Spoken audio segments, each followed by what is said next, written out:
there's a flash of a spell being cast next to her in the darkness, and the edges of the cave begin to ripple and melt like wax. Are pets allowed at the academy? Technically, you're not allowed pets. Carafael is completely just wiped and is just snoring in his little tank. Nobody knows about Carafael. You see a bunch of new lambents that are being directed by Conrad. All eye him off as we walk past. Good morning, Conrad. I hold no ill will towards you, considering you tried to throw me under the bus in front of the whole school. As a token of goodwill, I can check your weapons, make sure they're all tested and tagged properly. No. I have the authority to do that. I don't think we want any special treatment. And I'll make sure that, you get what you need. Conrad will remember that. He gives you like a sly eye. What's wrong? Who do you think? It's Conrad. You open up your curtain, and the tank is missing. No!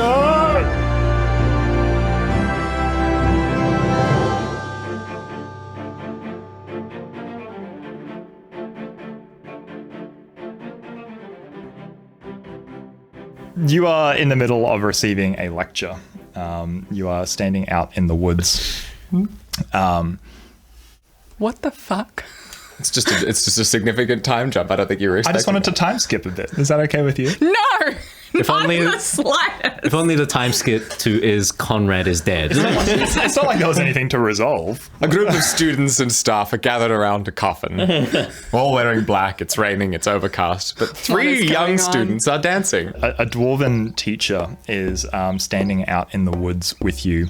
They have quite a scraggly beard, a bird's nest of dark and grey hair on top of their head. They wear loose-fitting coloured clothes with beads around their neck and as bracelets. They're walking past you. They have a crutch on one arm, and it's because one of their legs has quite like a stony kind of, I don't want to say complexion, but it looks like it's been, somewhat stonified and petrified. Yep.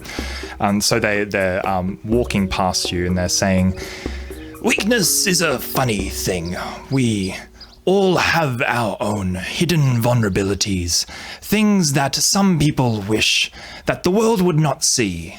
Some people would like to present it to the world as a challenge. They can both make us weaker and stronger. Our enemies have weaknesses as well. And often in a confrontation, it comes down to who can exploit the other's weaknesses better. Here we have a cauldron vine," and they point towards a tank where there's this vine with a whole bunch of tentacle-like lashes kind of moving around in it. But as its namesake suggests, there's this big, solid sort of seed pod that sits in the middle of the plant that looks like a upturned cauldron. And as the Wildmaster Set, who is the teacher, walks up to it, "The vine is quite a troublesome species. Recently, they've been quite a pest. Someone must have introduced them, and they've been overrunning us in the woods. Luckily, we have ways to deal with them." And they pull out a flask and pop the cork on it, and they say, "This is Alchemist's Fire." And they walk up to the vine, and you see that the vine starts to thrash more and more aggressively. And they say, "Normally the vines are quite placid and don't really pose much of a threat to those trying to de-weed them. But they do have a morphic understanding of the threat that fire poses." And as they walk closer and hold up the flask, it starts flailing more and more. And then they tip the flask into the tank, and it sets into this blue fire, and you hear this sort of shrieking sound of the vine. This is horrifying. And they say, "I can see that some of you are a bit troubled, but don't worry, these things are pests, and they need to be eradicated from the forest, for they will kill all of the native flora and fauna if they get the chance. That's what we will be doing today." And then we'll come back to your dorm room. The night before, where we have just discovered that some belongings of yours have been acquisitioned. Kidnapped. We can pick off wherever you like. Like if you've had a chance to sort of discuss it, or if you wanted to air some of your grievances. So last episode, we walked into the room and like Esther and Celine and Robin were there, and they had delivered the bad news to us. We hadn't had anything stolen, had we? No. So there are 2 items that are missing upon further inspection. There is the tank with Carafael missing in it, and also the pauldron with the thing emblem on it as The well. one that I took and was given to have by the Chancellor, who was like, yeah, you can keep it. Yeah, we definitely earned that. Okay. What do we see Beetroot like do in this moment? So you see Beetroot open the curtain to her room and completely freeze. The pauldron does not register at all.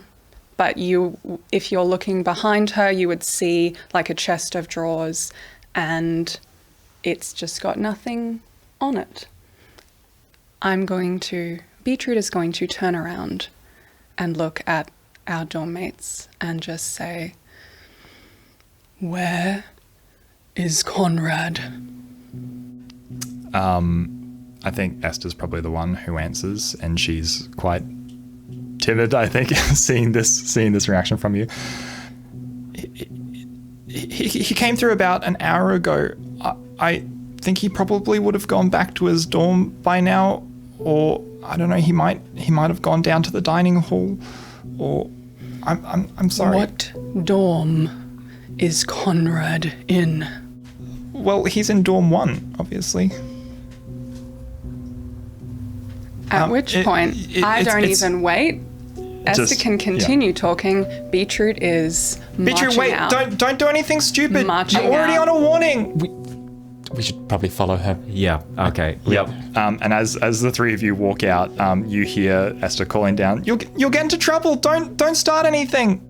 I'm not even waiting for you. It's like both of you have disappeared.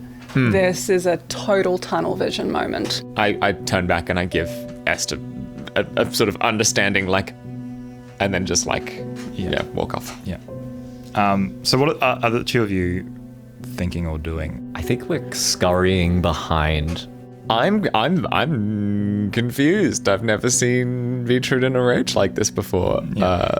So yeah, I think I'm probably like trying to be like, well, Beetroot, like, slow down. What is going on? Explain. Where are you going? What's missing? And you make your way down. If you remember, the dorms are kind of in these long sort of stacked houses.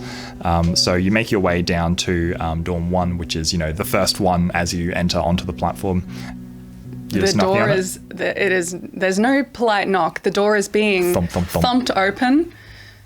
What do I see? There's a moment of drawn out waiting as no one seems to I'm come trying to the door. I'm getting in whatever I need to do. Yeah. So the door doesn't open for you on the outside, but eventually you hear a lock open, and you see Conrad's face in the ajar door frame. He looks like he's freshly showered. He has like a bathrobe on with like CU sigils on his breast, and he goes, "Oh, good evening. How was your first day of classes?" I'm slamming the door open onto him. I don't care how close he is to the door. Okay, I think this would actually be a athletics check to shove because you are actively pushing against him. That's a 15. What is a shove DC? It's based on their fortitude DC. So you push into him, and the door's actually quite resisted as he's like holding against it. He's a bit taken aback because you catch him by surprise, but he doesn't let you push past him into the room. So hey, relax. We're in the middle of the dormitories, right? Violence is not encouraged in our dormitories. My frog. Hey, look, there's no need to raise your... Is my frog? Do you know why she's upset? I'm going to try again. Okay. I think you're better positioned to answer that than we are. That's another 15. Same again, yeah. So yeah, you shove in again, and he goes, look, perhaps you should cool off a bit and we can talk about this a bit later. And the door... My foot's in. Great. Make a reflex save. Nines? Three nines in a row. 3 nines. Oh my God. What is that? That's another... Oh, the other two were 16. Sorry, that was a 15 now. Okay. I think 15 will be enough just to get your foot in the door. So he like goes to close it and then... And then realizing that you're not going to let the door close as easily, he pulls it back at Gianni. He's like,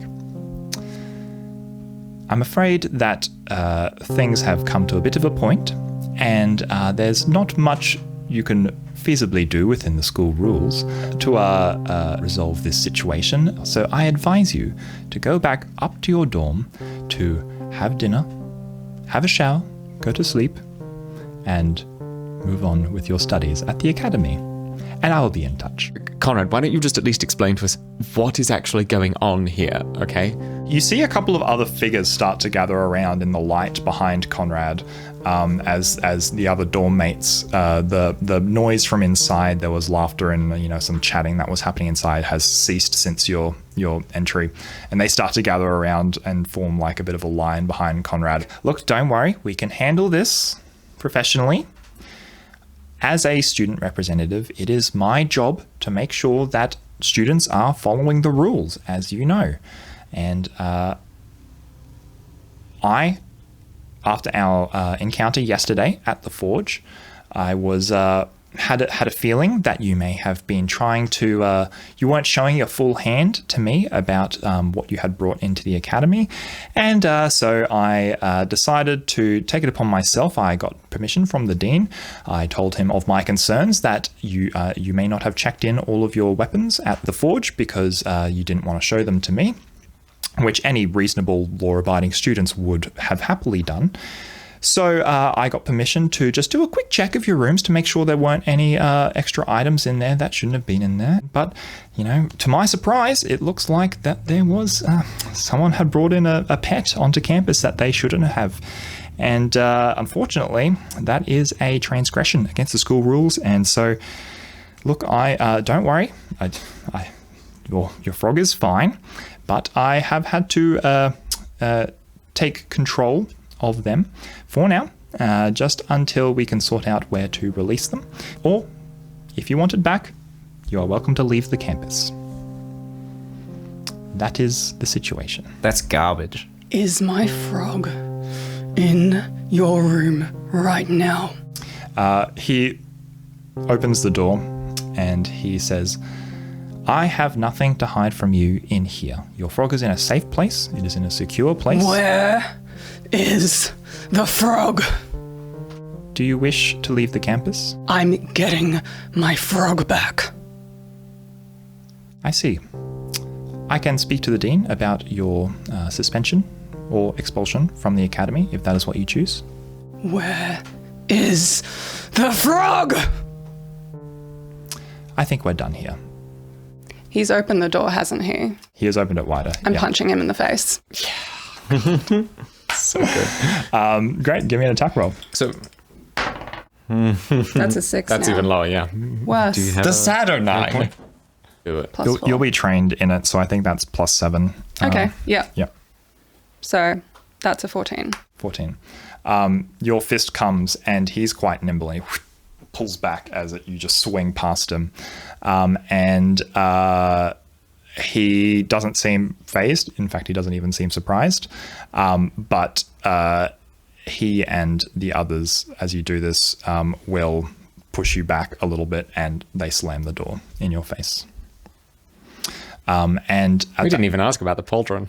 at that point, I don't even know about the pauldron. I don't even care about the pauldron. That's fair. at that point, Esther and Robin have caught up and they're running down the hallway. And Esther says, we heard shouting. Is everything okay? Well, Beetroot tried to punch Conrad in the face. I'm now going to the administration office where I assume Dean Pomus will be. Yes. I'm not even... Oh, wait, no, it's after hours. It's Yeah, the day's over. This is so in the evening. He probably won't be there. I don't know that. Yes. Okay. Yeah. Sure. I'm you going wherever I believe my frog is going to be. Yeah. So the dean was in on this. Yeah. I'm marching. I'm not even engaging. Oh, okay. So, frog? Question mark? As we're hurrying along. Yeah. Not even like you do not exist. Yeah. I'm gonna look back at like Esther or Celine and be like, does one of you, could you help? It's Robin and Esther. Robin's and Esther, sorry. Could one of you help calm her down? I don't know. I don't shoot magic calming spells from my fingertips, but does somebody? I don't. I don't know how to. I don't know what to do right now. And then Robin steps up and grabs you by the arm and says, "B, listen to me. We can handle this. I think if you go to the administration right now, they'll know you've broken the rules. You're already on a warning. It's not going to end well." The only thing that matters to me right now is that I get my frog back. Why don't you explain to us what's going on and we can try to help you? That frog is my responsibility. I don't care if I don't become a hero, if anything happens to my frog. And then I'm still going to the administration. I have not been given any alternative. I can help you. I just... How? It's not something that I really wanted to have to rely on again, but there is a way to find things out in the academy. Things that people are hiding, secrets. We can do it. There's a cost, but... I will pay any cost. Beetroot, I don't... I get all of my gold out, which is 6 gold, and I don't mean to belittle your anger or anything. I'm sure you're very upset, but Conrad said the frog was safe, and like... I don't believe Conrad. It's a... The frog is not safe until it is back with me. Why is this frog so important to you? I just want it back. Forgive me for seeming... What is the cost? Pragmatic here, but it's a frog. Come with me. Esther, you may want to sit this one out. And Esther kind of looks concerned towards you, and she says, "Are you going to be okay?" When I get my frog back, I will be okay. Beetroot, you... If there was a voice in your head that was your voice, telling you to think about if you really wanted to do this, would you still do it? There is only one voice in my head, and it is about getting Carafael back. Let's go. Is this what Beetroot the hero would want? This is exactly what Beetroot the hero would want. All right. All right. When that happens, there's kind of a bit of a rumble that just like sort of echoes around the buildings a little bit, just in the space that you're in. Like when Beetroot, like... Oh, what?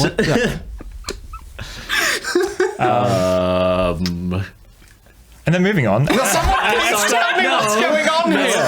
Esther gives you one last look and then runs back up. And Robin says, "Okay, we'll get your frog back. We'll find out where he's hidden it, okay? That's what you want, right? Yes. Let's go." I'm sorry, your frog's name is... Carafael. Is there any rumbling? Okay. Okay, write this down. Calvin's just like, So, as the four of you, or the three of you, are led by Robin through the grounds. yeah. I'm turning to Milo and I'm just like, are we really going to help them do this? It sounds, whatever it is, it sounds pretty bad. And we're already pretty in hot water, you know? That's true, but did you see Conrad's smug ass face? I mean, I did hate Conrad's smug ass face. I had wished that Beetroot's fist connected with it, but I do feel a little guilty about that. That's true. I suppose if we're there, we can help mitigate the fallout? Question mark. I think that's our role for tonight. Yeah. Oh. Just as a Anyway, side note, Gianni, your Conrad dialogue, I have never hated a character that you have created more Oh my God. than in that moment. Jesus Christ. All right. The award for most punchable dialogue goes to. We've been playing for years. Great. As the evening sets in, there's a bit of rain in the distance that starts to catch up to the academy, and a light sort of sprinkling starts to fall as the four of you make your way through the streets, through the buildings. On the way, Roman explains an old gang that I used to roll with here, Hickok's gang. We knew about this thing. I don't know who found it first, but where it started. But you know the phrase, the walls have ears. What if that was literal? And they lead you. I really don't like that conceptually, body horror wise. They lead you across a field as the lights of the academy start to dwindle behind you. And you find yourself heading towards an old mill. Along the way, there are a couple of earth methods that are stocky, kind of more bouldery-like methods that are pushing carts along, bringing stuff up from the mill. You see just sacks of things that look like ingredients for different components for like spells and recipes and stuff that would have been ground up at the mill. And you cross down and pass down to the back of the mill where there's a water wheel churning in a creek. And as you approach, two figures seem to be leaving as well. And Milo, you recognize one of them as the goblin that you encountered in the tavern. Slimy cheaty 13s. Mm-hmm. Yeah. And there is also another figure walking next to them that is an immensely, almost monstrous-looking figure. It is standing probably 7 feet tall. It has a hairy mane that runs down its back, and it has sort of chitinous armor that seems to be covering its entire body, and a long sort of plated face with a dozen eyes that seem to be emerging from it. It is like a very monstrous looking individual. And you see that the eyes continue like into its mane and down its back. It's just sort of shambling along next to this goblin. And as they approach, you hear Robin curse under their breath and say, "Fuck." Have any of us like seen this thing before? Would we know what type of creature it is? You can do a society check for me. Okie doke. 7 ain't gonna cut it, I don't think. I got a 23. Ah, nice. That's pretty good. It's a lot more than 7. Yeah. 22. So you would recognize this as a Goloma individual. So they are an ancestry that is quite secretive. They come from sort of jungle and forested regions, or not secretive, but secluded, and they rarely sort of come out and participate in a lot of sort of normal society, purely because of their threatening disposition and their physique normally. So it is quite unusual to see one kind of here at the academy. Do they have any identifying garb as a lambent? Do they look like a student? Yeah, they're a okay. student. Yeah, so they have the cloak on and everything. So yeah. So it would be like uncommon but not unheard of for a Gloman to be a student. Yeah. Am I taller than them? You can be if you want to. You did say 7 to 8 feet before. I said I think it's probably 7 feet. It's huge. Like it's almost like it's a towering thing. Hang on, It's pause. But you could equal. square, you could square up against it. The goblin, when it sees the four of you coming down, it goes, "Well, looky here, if it isn't the small fry. Oh, Robin, you're hanging out with these folks now. Ooh, that's gotta be rough." Hello, fellow students. Hello. Pleasant night we're having. Is your friend okay? Yeah. Are you definitely. okay? Do we Fine. You have you told us about this guy after the encounter at the table? Would you have No. told us? Okay, That so we would have don't been a bit too know. embarrassing. Yeah. Okay. Oh, you two know each other? Yep, best of friends. Robin says, "Hickok, leave them alone. We have something we need to deal with right now. We need to get to the mill."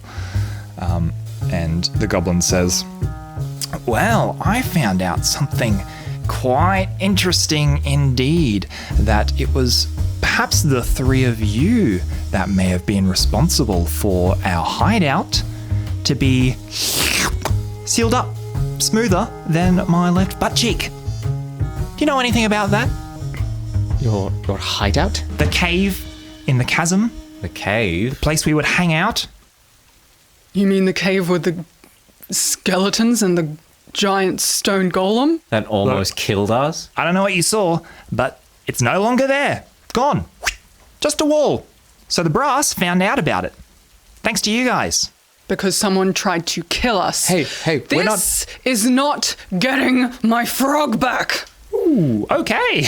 We're not narcs. We just got almost murdered. So you know. Back off. They continue. "Do you know how hard it is to find a place in this academy where Do you you know how much I don't care right now? Robin, that how do we get my frog back? that seems to shut him up quite sufficiently. And I look over and I do the whole good cop like. Yeah. So he has he's quite adorned with like piercings, and he's got like a couple of rings and like a little fanny pack out the front of him as well. And so like when What a dweeb. when you say this, his like ears kind of like droop a little bit as he's a little bit intimidating. He's like, "Look, just don't cross me again, or you'll find yourselves at the bottom of that chasm, won't they?" And he kind of like cues the big Galoma, and the Galoma kind of looks at them and says,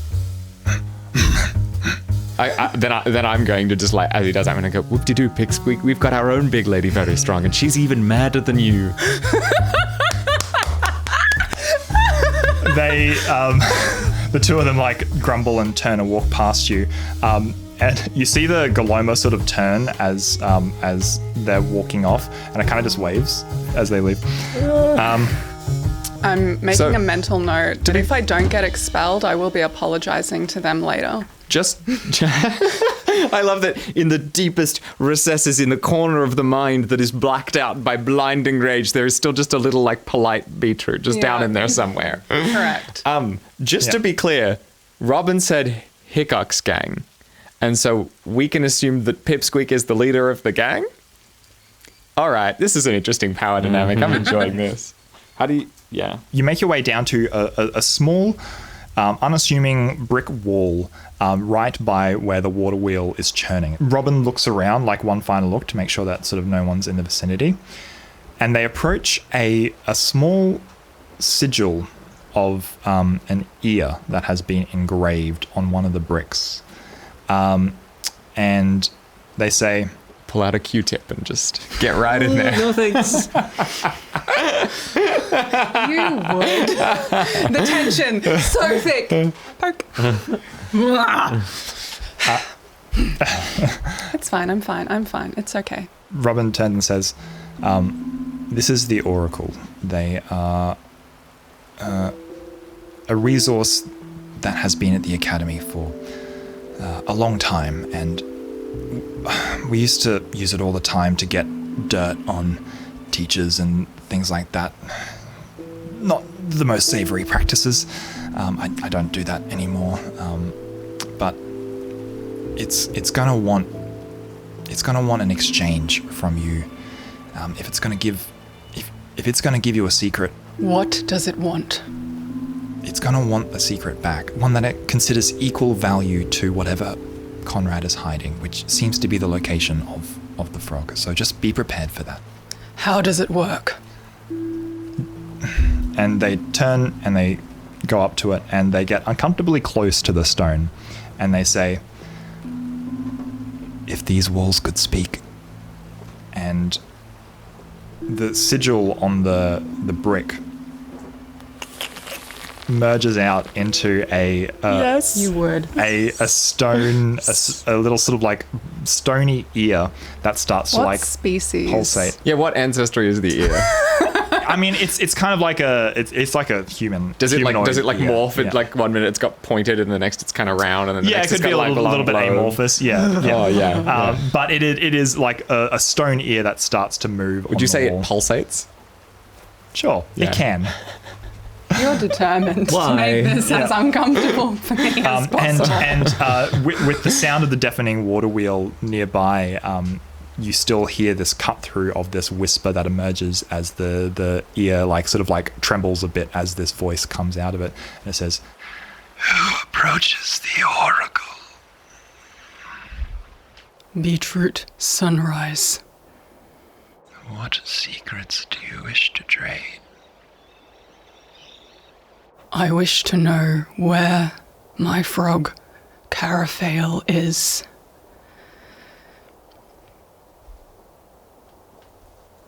Right. Sorry. As if we haven't been like this far from behind your face. Yeah. Oh right. Do you remember where you last left it? In my dormitory. Conrad took it. Conrad. And Conrad still has it. No. Conrad would not tell me where Carafael is. So, a secret hiding place for Conrad. Quite a secret indeed. Conrad Umbersnoot. let me try that again. Conrad Umbersnoot, representative of the Lampants, to have a hidden hiding spot for a frog. Curious indeed. And the two of you, as you're standing back with Robin, you can see they're sort of quite nervous watching this exchange happen. Does this ever go bad? Is there some like terrible curse you need to tell us about like right now? The thing that can go bad with this is the information you give it no longer becomes your information. They will exchange it for any fair secret. If someone else comes asking about you, they will give it, if it's a fair exchange. So by sharing the secret into the network, it then becomes information others can seek. Does that We mean- tried to keep the secrets that we gave it gossip about other people that it would find useful, not usually stuff that's personal, but Should you I have don't know explained this to Beetroot before she started doing this? maybe. Robin? You saw what she was like. I didn't want her to punch me. She's pretty scary. Yeah, pretty scary. I know it's a cliche, but I've literally never seen her like this before. Yeah. And back in the conversation they go, I have information for you that will be relevant to this, but I will require your offer first.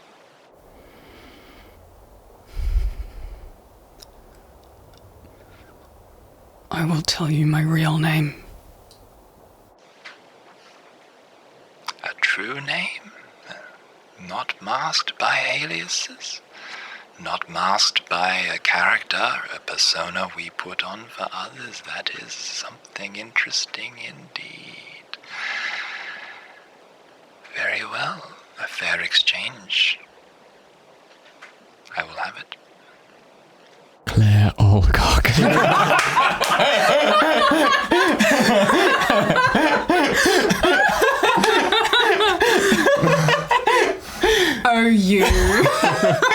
I really didn't want to break the tension, but I was getting very uncomfortable.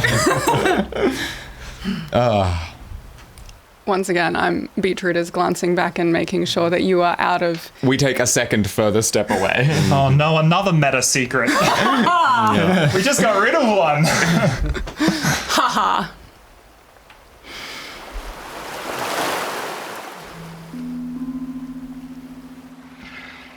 Conrad has been seen leaving into the woods late at night, an eastern path behind bushes of rhododendrons. Our ears do not go further than that, but that is all I can offer. Thank you. Goodbye. And the ear. I don't even wait for that. Yeah. I'm gone. So how'd it go? Where are we going now? The forest in the east, past the rhododendrons. Follow the yellow brick rhododendrons. At night. At night? Are we going now? Still Oh going. god. Quest continues. Yep. Wait, what did it say? Conrad takes things, goes somewhere in the forest to the east, behind rhododendrons. That is where I am going. Okay. Right now? Yes. Okay. Right now. I guess right now. You don't want to rest first? No. Okay, right now. Okay. I still got my little spinny white pearl going That's around true. my head, You so do. I would be at full health, whatever. I mean, we hadn't taken any damage, had we? Unless you want to, did we lose HP in the training exercise, and does that count as actual HP loss? You probably can recover. It's just, Milo, you won't have recovered your spell Yeah, I didn't slot. think I used a lot for the combat Yeah, anyway. you use color spray. Yep. So whatever spell No slot more that raves. is. No This more episode. raves. Yeah. That's all I got. Cool. So you Get more character development. Milo the You mean Duff more Grandma. spells, right? Yes. So it's fully nighttime now. Yep. It's dark. Yep, and it has started to rain as well. Oh, course. joy. Atmospheric! Lightning streaks Yeah. across the sky. Yeah. Okay. Great. I'm excited. Oh, fuck.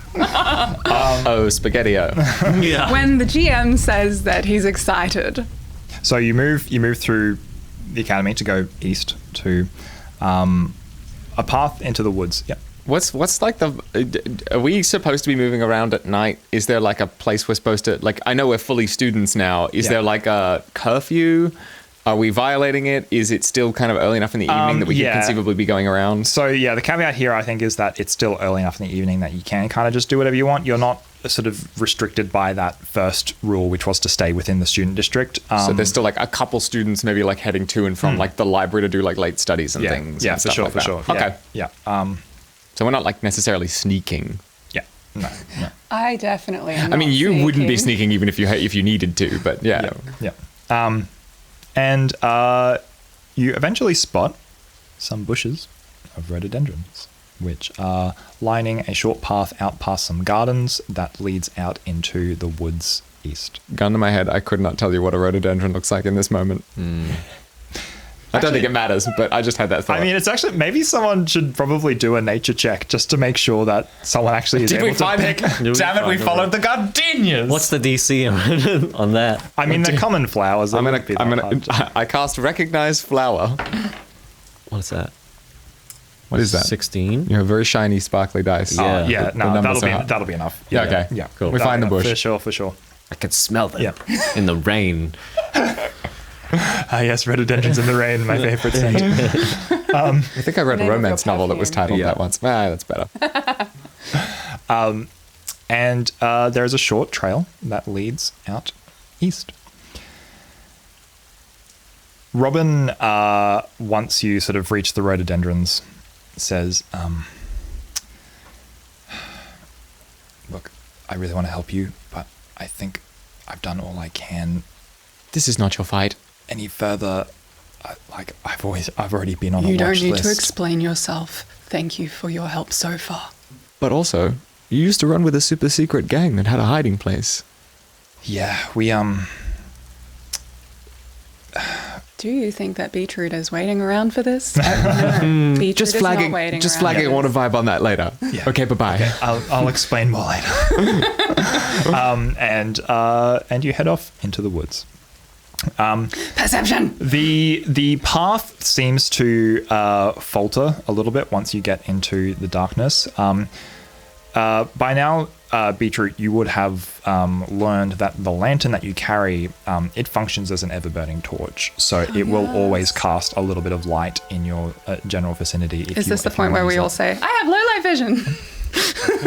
I don't. Oh. I think I do not. Oh no, I got low light vision. Do gnomes get low light vision? Yes. But low light vision isn't dark. Well, it's Yeah, not. yeah, It's not yeah. dark vision. Yeah, your lantern casts a soft glow around the woods, and you start to see the path like disappear a little bit, and eventually you seem to lose it entirely. So at this point, I will need to ask someone to make a survival check to try and follow Oh, fuck. any signs Hey. of movement through the grass. I'm gonna let you take the first run at this. That seems only fair. Yep. That's just a 14. Interesting. What do I find with a 14?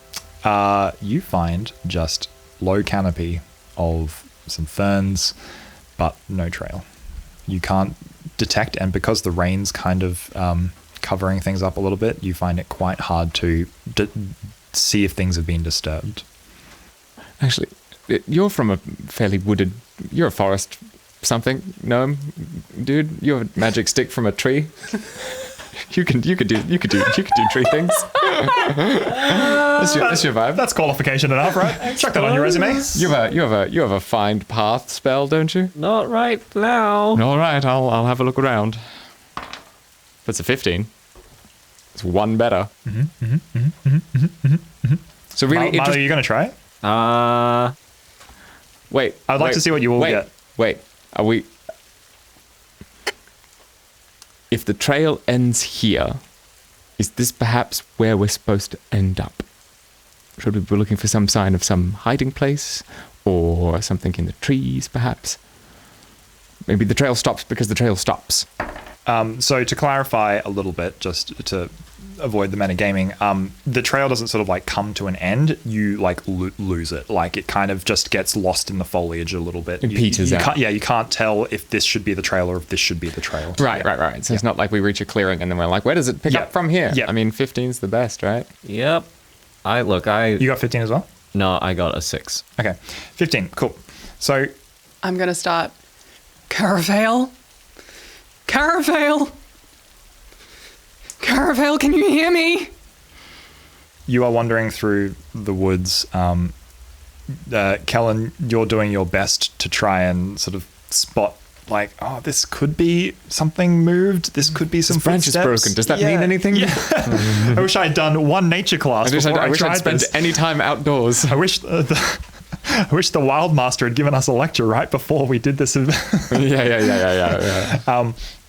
So you move through, and can I get everyone to give me a perception check just to kind of like gauge how general your spotting awareness is in here? That's a 19. Unnatural 20. Nice. That's a 8. That's a tree. Boy, I do hate the rain. All I see is rain. Yeah, your hair is like running down into it's getting in your eyes. And I am it's the like, height it's of hard to most of see. these bushes. That's a fair point. Yeah. You know, that's honestly a fair point. And eventually, like, you know, probably like an hour has passed as you've been walking in, and you can't really seem to find anything. And then you hear some movement.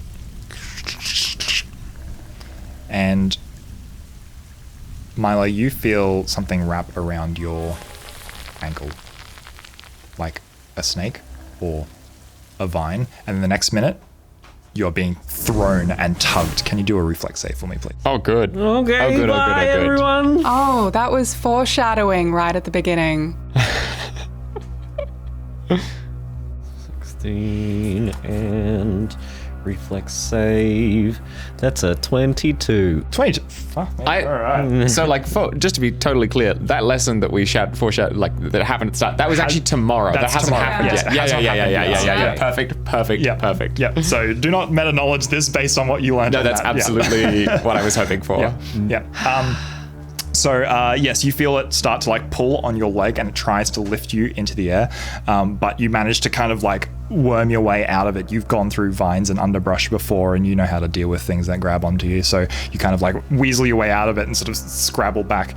And then the next minute you see that all of the canopy on the floor of the forest seems to be sort of like writhing and moving as though it is like one big pile of spaghetti. And then vines start lashing out all around you. Can I get everyone to make me an initiative check? Yeah. Waiting for that one.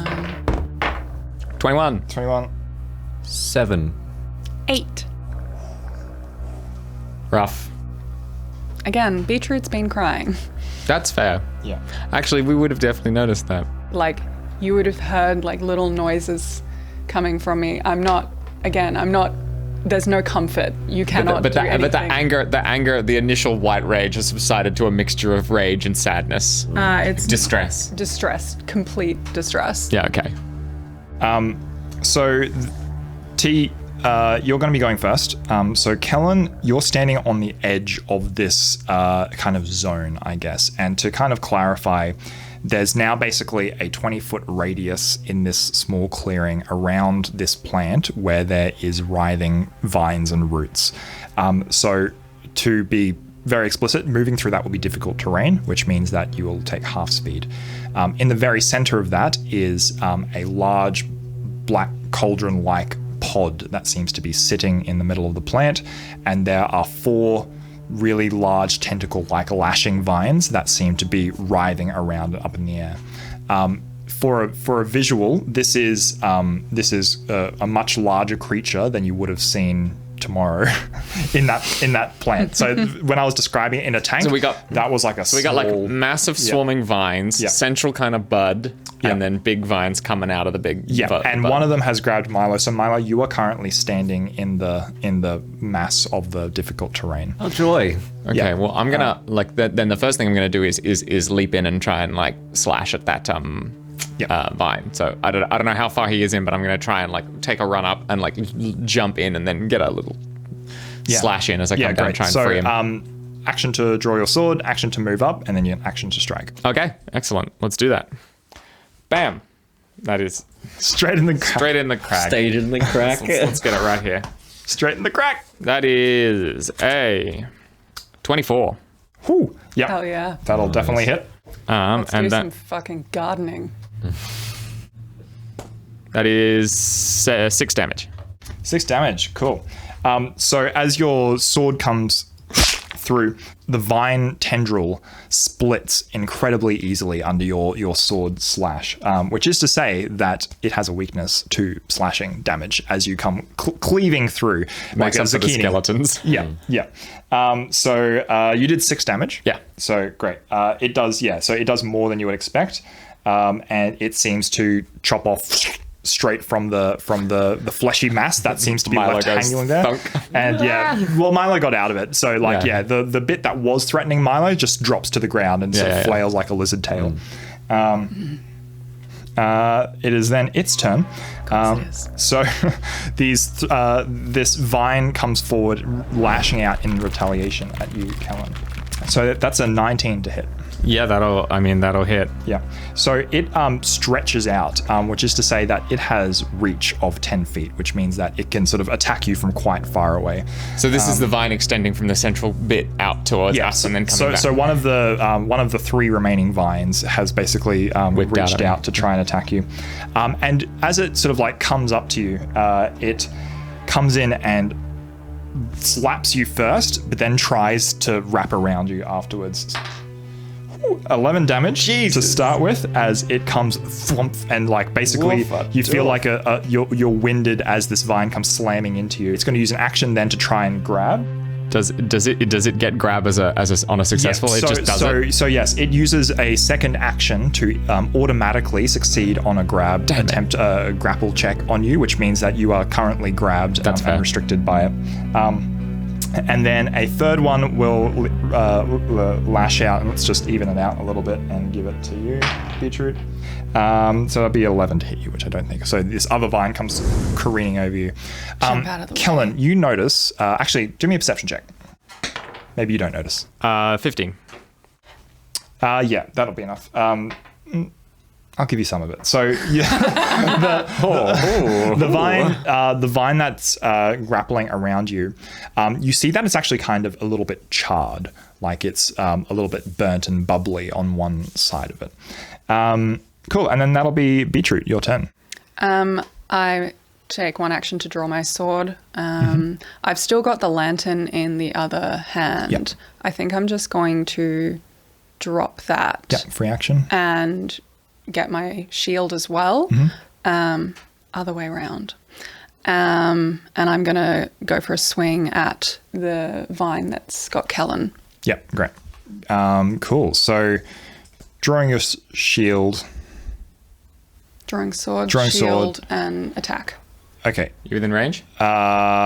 You may need to move to get close enough. Because I did move into the terrain to get to where Milo was, to get to the vine that had so attacked Kellen Milo. moved All right, forward. I'm not going to draw my shield yet then. Yeah, great. Excellent. So just take out the sword. Yeah. Yeah, great. I love that. So charge forward. You can tank it. Look, I'm really hoping because these rolls... Please be good. Thank you. That's a 22. 22. Nice. I am Give me going your in damage. with a giant roar, by the way, Yep. which I'm not going to do Yeah, because I will break good. the microphone. Thank you. I appreciate that, and I'm sure our listeners do too. So that is... Save it for the Patreon. Gotta stop. We can't Beetroot's keep like leaving battle on that. noises. All right, so that's a... actually, I would have been doing that two-handed because of the rage that I would have been doing that in. So that's a D12, not a D10. I mean, if you don't have your shield, two-hand is fair game, right? Yeah. So weapons. explain why you're doing that. So is that a bastard sword property? Yes, it's a bastard sword. So if I have it in just one hand, then it's 1d10, and if I'm holding it two-handed, then it's d12. Nice. So I'm literally just coming in with a giant thunk. Yep. Fucker.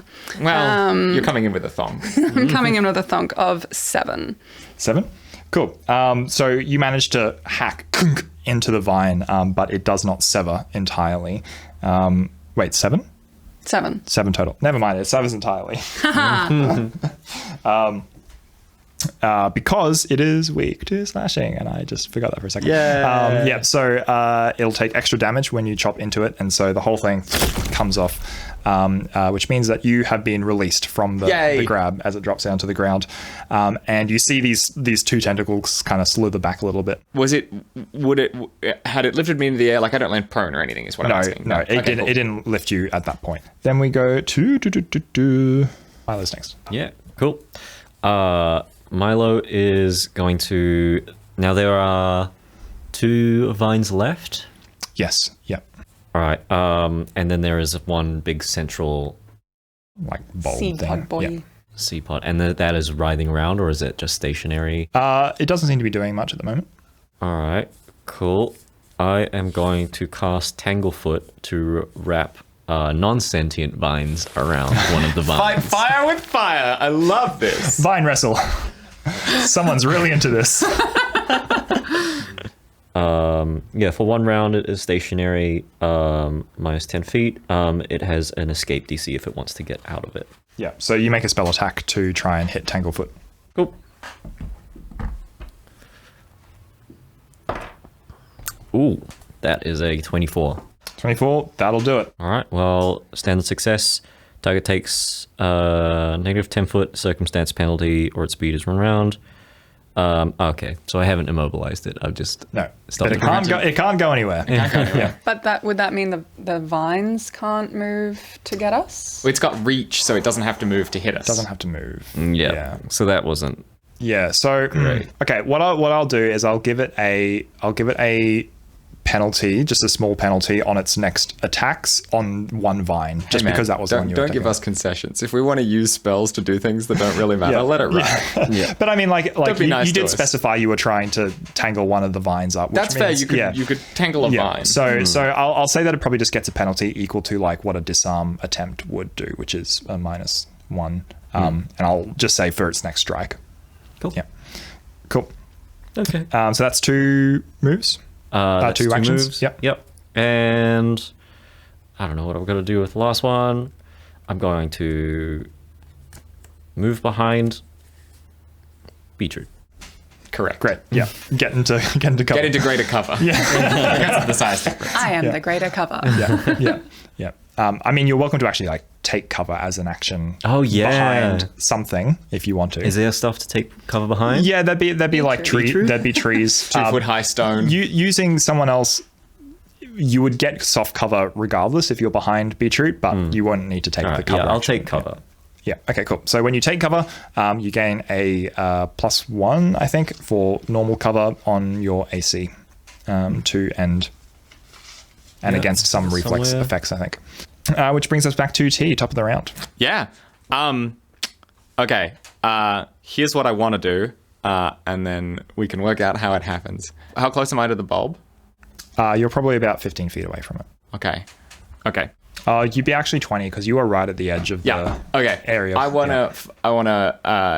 If I can see one, I want to climb a nearby tree, cut a vine, and then swing at the bulb and hit it with my sword. Do some real swashbucklery stuff. Hell yeah. Okay. So, I really like this. Yes, there'll be a nearby tree. can I move and climb up it enough in one action? So climbing's pretty slow. It's like 5 feet per action, I think, or 10 on a critical success. So you can probably spend your whole turn, 1 moving up to a tree, and then you could do 2 climb checks to try and get a bit of height, like up to a bough at least. So you can try that if you want. Yeah, I think I want to get up over the top of it to see if I can then jump down on it and attack Hell it. yeah. So Okay, I will do that. Yeah, cool. Okay, so give me 2 athletics checks Okay. to see how you climb. I will remind it is currently raining, so you will take a slight penalty to climbing. That's fair. Because Breath of the Wild rules. Because Breath of the Wild rules. Yeah. 20 for the first, and 19 for the second. Cool. What I imagine it is, is it like there's sort of like trees kind of overhanging the area, and I'm just kind of like getting a bit closer to it without crossing the terrain underneath. Yeah. And you can see some like roots and vines coming up from it, and they sort of like try to scrabble after you up the tree as you do it, like a strangler fig sort of going around. Cool. But yeah, you managed to make it up there. Excellent. That's me. Then the plant goes. You see the black bulb on top of it start to like shake a little bit, and the vines start to regrow like lizard tails. Do they just like extend further, or do they like fully regrow from where they were cut? Yeah, so I think like it's like new sprouts from where they were cut. That's unpleasant. I do not like this plant. The 2 vines start to like regrow a little bit, but they don't regrow this turn. There's still 2 other vines left though. So one of them will swing at you, Beetroot, since you just chopped one of its vines off. It can try. It can try, and it may not. 17. No. Okay, so this vine comes like swinging down at you, but you manage to just kind of like bat it out of the way. And then the other vine will go for you again, Milo.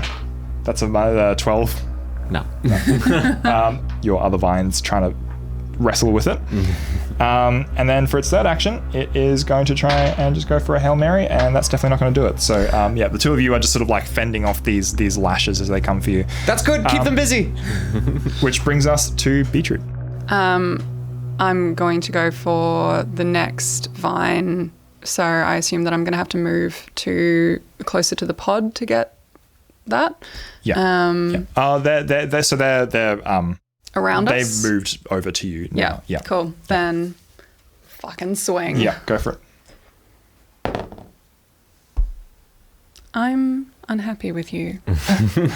Got sad 9, which is a 6, which means that's a 13. Ooh, not enough, I'm afraid. Yep, So we're going to you'll put you away. Swish into the air. And we're going to bring out Amethyst again. You don't fuck with me, so I'm going to swing again. Man, just intimidate your dice, because that's always works well. Even worse. Nope.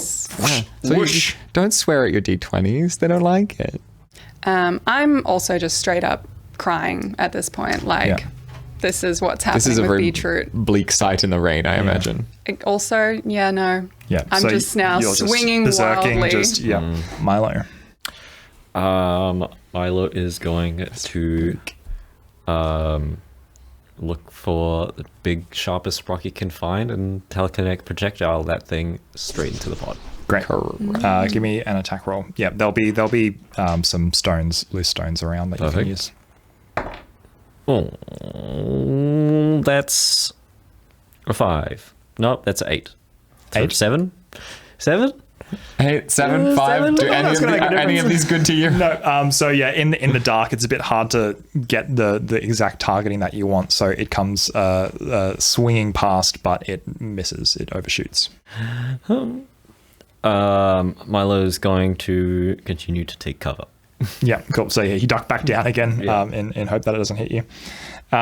Which brings us up to top of the round. T. Let's go. Yeah. So I'm up on this branch. And the bulb is kind of like just down below me. Yeah. Is there a vine I can cut and swing down, or do I want to? Because I will just jump down there. So I don't imagine that there are like vines, but I think there are probably some branches that extend out that you could try and like swing off or like run out along to try I'm gonna run out yeah. along a branch and take a leap down on top of it and then hit it. Great. Okay. Give me an acrobatics check to try and successfully land. Natural 20. Yes! And because of this fucking cool sequence, I am giving you a hero point because that is incredible. You just see me like Oh my scrabble up God. the tree. You're like fighting. I'm like keep him busy, and then just like run out on this branch that starts to like dip down as I get closer, and then I just like leap and like it springboards like flip through the air, and oh, that's some pirate swashbuckler that's shit it right that's there. it. I Oh my come God. down hard with my sword, just straight on top of it. Yeah. And that will be a 20 to hit. Oof. Okay. So, normally, I would have said this wouldn't have been effective, but because cool stuff, I will say that your sword comes cracked like right into the center of the pod, like exactly like where things would have joined up when it formed. So the pod is not as malleable normally in terms of plant material as everything else. So the slash wouldn't have gone. Yeah, it feels like solid rock as you try and put your sword into it, which is to say that this thing has a lot of resistance against slashing and piercing weapons. The pod specifically. Yeah, the pod specifically. Right. It is like, it's almost like, ceramic, like terracotta kind of strength. But I will let you put a crack into it. So roll your damage. Yep. So, all right. 4. Yeah. Cool. So I will just minimize that to 1 damage. Okay, cool. Just so you know. And then That was structural one. I do an amazing flip and like crack off the top of it and then land. And then seeing that I didn't actually do any damage to the bulb, I'm just going to try and hack off one of the vines like right at the bulb. Yeah. One of the ones that's like all the way out, harrying kind of Beetroot. So that it is like arrested there. So you may not be able to do this on your turn because I'll say that like trying to get off the branch and jumping onto it will be like a 2-action two-action move? Like okay. Yeah, that's fair. I think like the long jump is 2 actions, I think. Yeah, you do need to run up. Okay, that's fine. So I'll fair. say that that's probably 2 and then the attack is 1. I'll let it ride. That's fair enough. So then the plant will go and instantly feeling you on the center of it, it's 2 vines are going to retract from the 2 of you and you know what's going to happen, Kellen. I really did make myself a target. Yeah. I am going to use my reaction to nimble dodge. Great. So that would be 19. Which will not hit because I used my reaction to nimble dodge. Nice. So yeah, this vine comes and you sort of duck out of like you continue to roll out of the way as this vine comes crashing down. It hits itself. And then second will be a 17. No, it will not hit. That definitely won't hit. So Yes. yeah, it starts to sort of like parade around you as your Use your reactions, people. yeah. Which brings us to Beetroot. So you see Kellen now standing on the center of the plant with vines attacking him. I'm going for it. Great. So you will enter the zone of difficult terrain in order to get to him.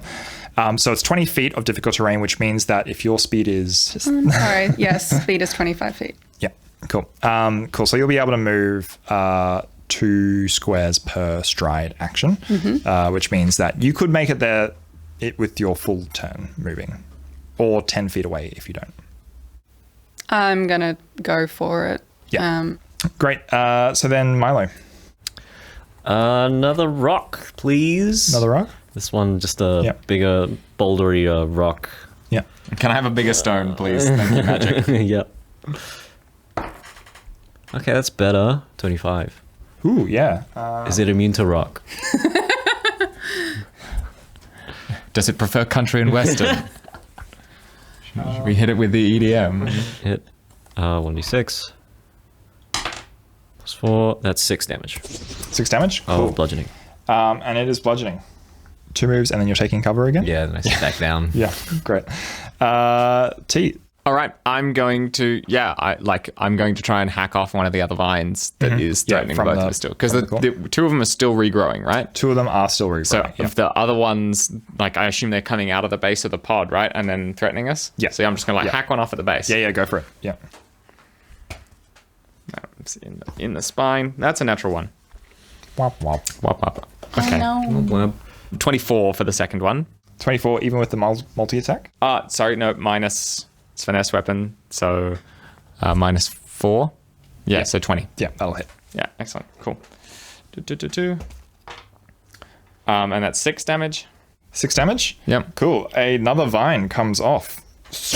And if I've got 1 attack left, and if it's still like, if the base of the other vine is in range, I'm going to slash that one too. Yeah, it will be. They're all sort of like coming in, converging in this one area. Remember, neg 8 for this, so that'll be 2 plus 7. So yeah, 9. Not going to do it. Yeah, no, that's okay. That was a good fire axe. All right, yeah. So then the plant, you see the other 2 limbs start to regrow, and these are little baby limbs that start to limbs. And they will whip out to try and grab Beetroot. You're on the ground, aren't you? Not on my back, but yes, I'm standing on the ground. Yeah, you've only just moved up to it. That is a 21 to hit. Yeah. Yep. But these are just babies. So that'll be 6 damage. These are just babies, he says. And these 2 will grab you. They'll wrap around you with the free action. The babies want cuddles. And then Kellen, the remaining vine is actually going to try and push you off the top of it. So it's going to actually try and shove you. 21. That will still hit. So it's going to knock you off the side of the plant because it doesn't want you. Do I land upright? Yeah. Okay, You're cool. not prone or anything. Yeah, it's just trying to get you away. Knocks me. I just roll backwards and land off on my feet. Yeah. Will you be doing anything with your knowledge of And then- charred vines at any point? Beetroot, you are currently encased in a grab. You have the flat-footed and immobilized conditions. Does flat-footed affect my attack roll? No. It says if you attempt to manipulate action while grabbed, you must succeed at a DC 5 flat check or it is lost. But I don't think that affects your attacks. Mm-hmm. It would just be like drawing a weapon or something, right? Yeah. So basically, you're just held in place. You can't move.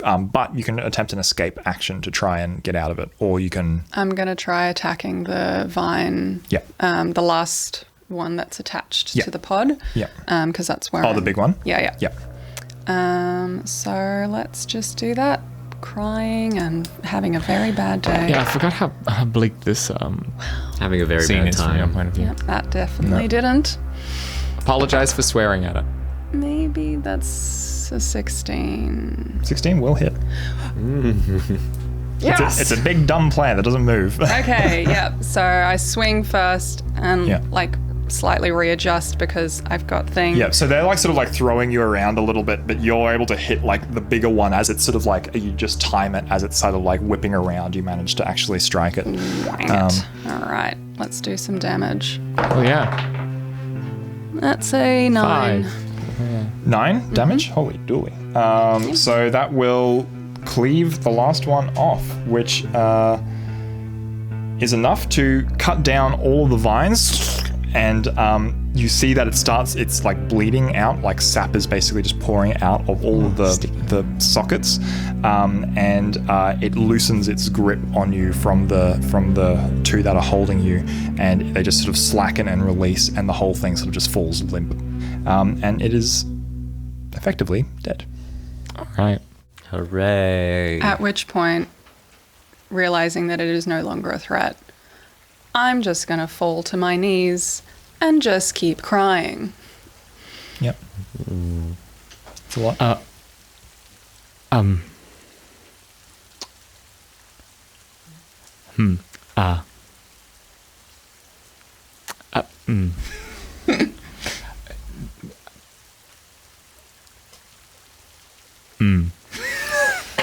We're not good at this, are we? No, we're not. How about we... I thought Beetroot was bad at the emotion stuff. I go over and I just squat down next to you and I just put a hand on your shoulder and I'm not gonna say anything for a bit. Mm-hmm.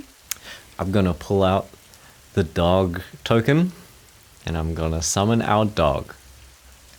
Excellent. So you pull out your little dog statue. What is the dog that you summon? It doesn't specify. Oh, we need to. Yeah, this is important. I said a bunch across. Didn't we figure out this like 2 weeks ago or something? We were like, well, that's that dog. I can't remember, but I'm pretty sure I said I wanted it to be some kind of Ridgeback cross border collie cross. It's cute. It's fluffy. It's a big. good boy. It's got a lot of fur. Yeah. Yeah. So, you put the statue onto the ground, and immediately it starts to, and then with a shining white light, suddenly this canine appears in front of you. Spectral dog fur just kind of floats out. Yeah, and it's kind of like very excitedly going like, "Hey, buddy." Give him a little pat, and then, can you help us find a friend? Do you have anything? I'm still crying. I haven't even paid attention to this. I'm just like straight up sobbing into my hands. So time enough has passed that you can make another survival attempt to try and regain the path. I see you summon the doggo, and I'm gonna try and like grab its attention and get it to kind of come over and have some pats. Yeah, and sure. as it comes over, I just sort of let it kind of like nuzzle in between Beetroot and I, and just kind of like gently rest your arm like on it. It's not doing anything. Yeah, I tried. It looks at you. Yeah. Beetroot. Still crying. Oh. Beetroot. I'm very sorry about Carafail. We're gonna get them back. I promise. Really? Yes. Absolutely. How are we gonna find him? Do you have anything that smells like Carafail that a friend here might be able to try? I mean, he spent a lot of time in my shirt. I knew you were gonna fucking say that. Right, well, buddy, search. Stop the bit. Everyone stop the bit right now. Absolutely not. I mean, you can just hold it out. It's your show, friend. It's your show, friend. It's not friend. going to just bury its face in your cleavage. Yeah. Look, it is a dog though. They go for crotches. Yeah, like, sure, that's fair. That's true. So it takes a whiff of the shirt. You had to say whiff. Didn't you? That's the worst possible word you could have used. Like there. that's the stuff. So your dog has a +4 circumstance bonus to survival to track, which means that its total bonus will be a +8 in order to actually track something. Yes. Nice. All right, so I'll just roll that. Yep. All right. Cool. If you want it to track. Yes. So that's 16 plus 8, so that's 24. That's very good. Amazing. That's a very good dog. That's a very good dog. Yeah. So it does it have a name?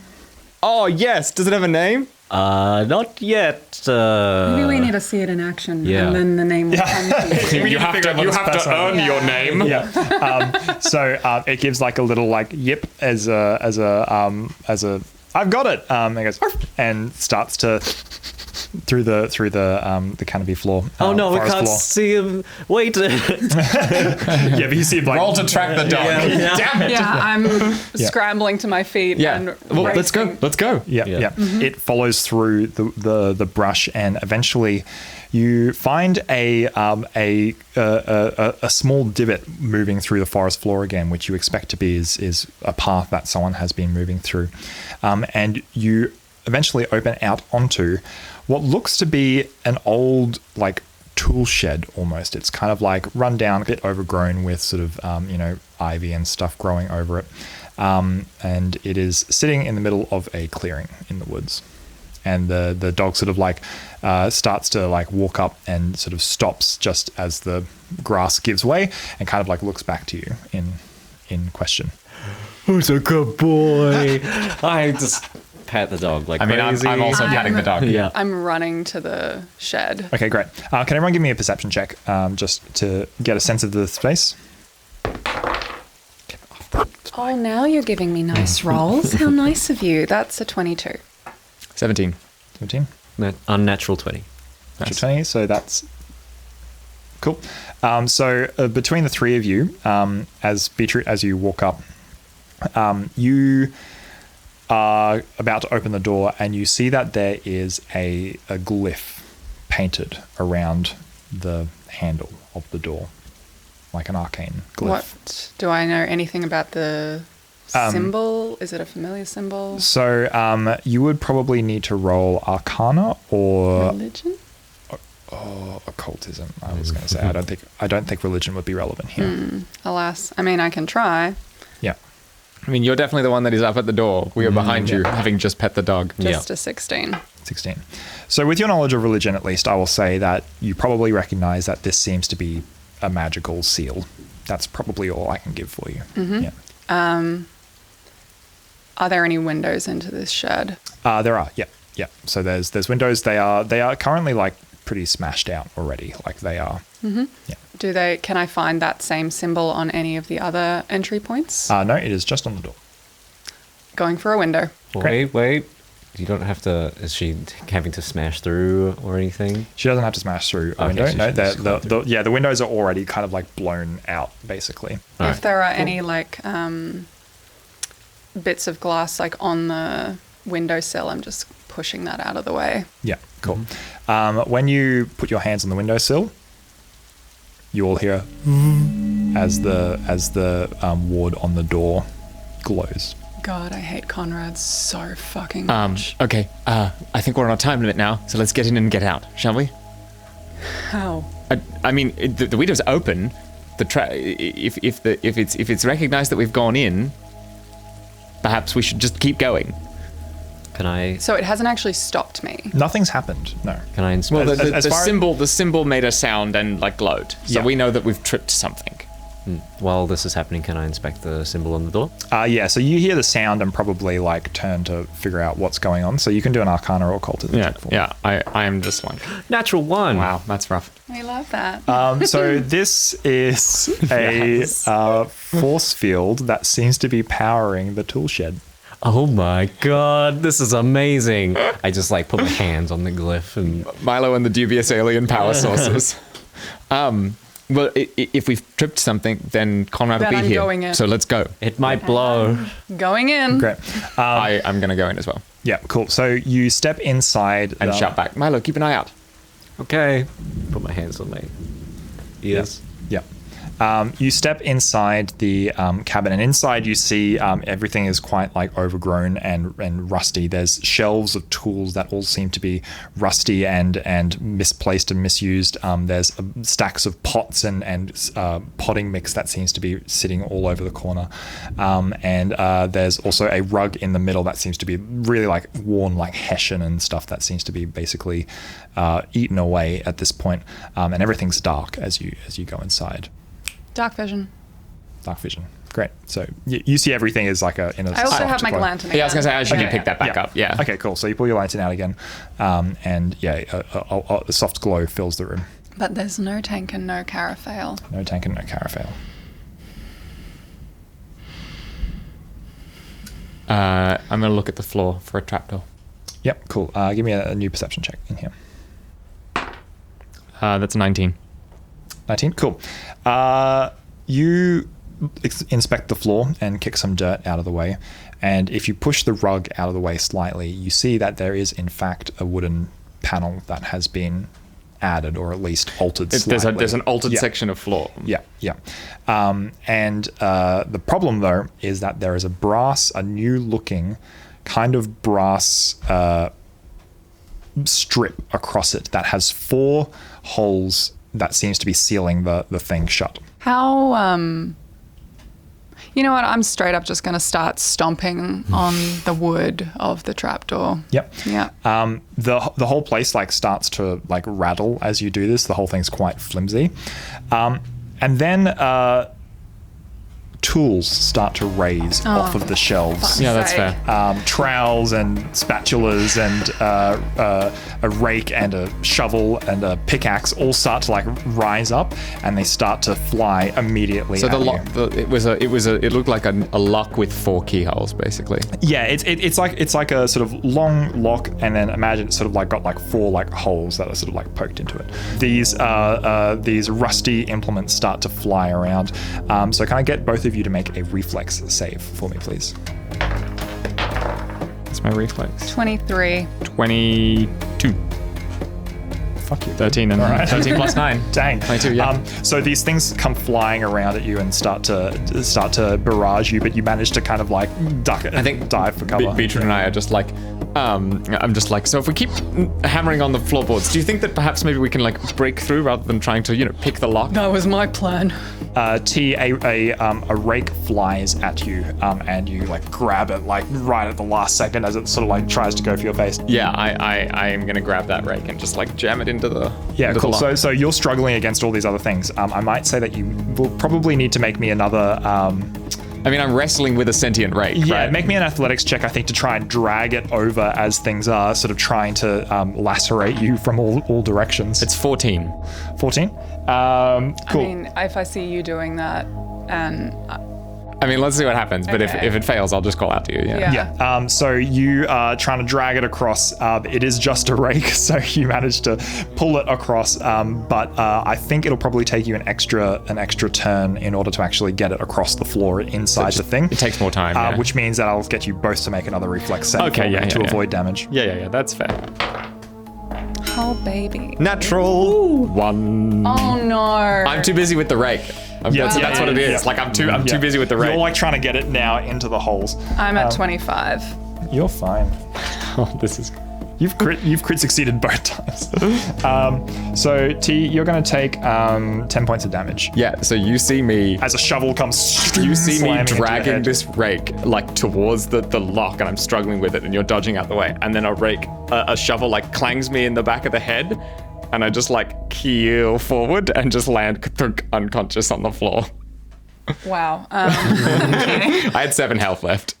Oh. I just it just hits me, and I'm just gunk. Dish. I was really hoping for the end of it. Anyway, you would let go of the rake, I would let go of the rake. Everything that they're holding, they will let go of. Okay. As you fall, I'm immediately running to you. I mean, it's not running. I'm just moving towards you, and I'm going to yell out, "No!" Putting my hands on you and hoping and praying in my heart without words that something from above will help. At which point I'm casting Lay on Hands. Great. So how much health is... You are quite a bit taller than the rest of us. So.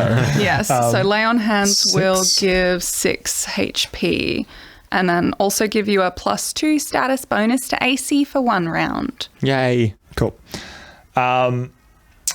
So I don't even get to do any dying. So we'll save it for another day. It's fine. let's not get hasty, shall we? I really don't want the first moment of dying to be a shovel to the back A shovel of to your the head. back of the head? Yeah, that Yeah, would be that fucking just- brutal. Not atmosphere. So I come back to 6 HP? Yes, you'll come back on 6 HP. And Okay. you'll be and conscious again. As I come conscious, I go, get the rake. Oh, God, my head. So Milo, are you still outside? Yeah, I guess at this point I'm gonna panic. And I'll be like, I know how to stop this, and I'll telekinetic projectile a rock at More the things glyph. into the maelstrom. Glyph. Okay. Because you think it's powering the shed. Yeah, course. correct. Absolutely. When in We've doubt, learned. hit the magic thing. Yeah.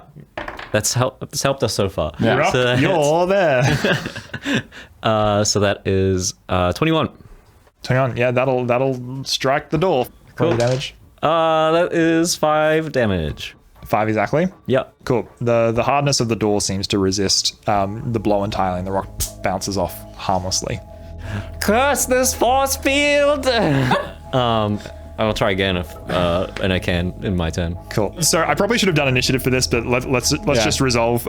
So I think Beetroot, you've got access to the rake now. Yep, so I'm grabbing Yep. the rake Yep. and I'm going to wrestle that and get it in. Yeah. So you put the rake into the slot, and you hear just a and all the implements drop and clatter to the ground.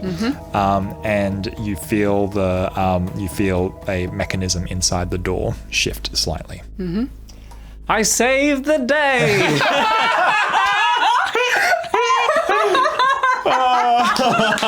Clearly, I've damaged the glyph enough for everything to stop.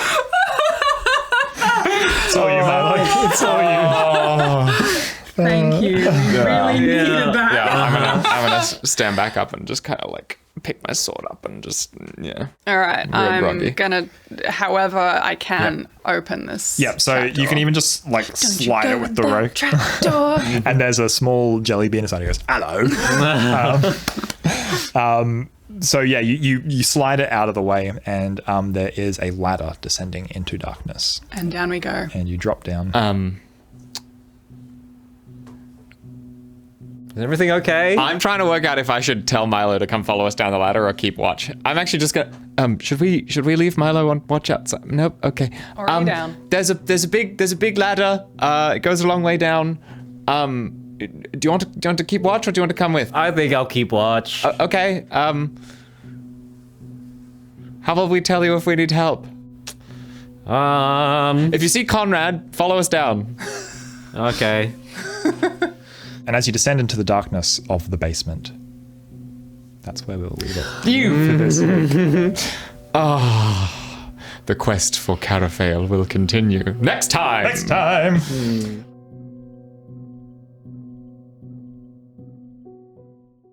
What's your sec? Chair adjust. Chair adjust. I keep squeaking it, and I just wish I had something that didn't squeak so much. Yeah. I hate that. Please don't clip this. Patreon content.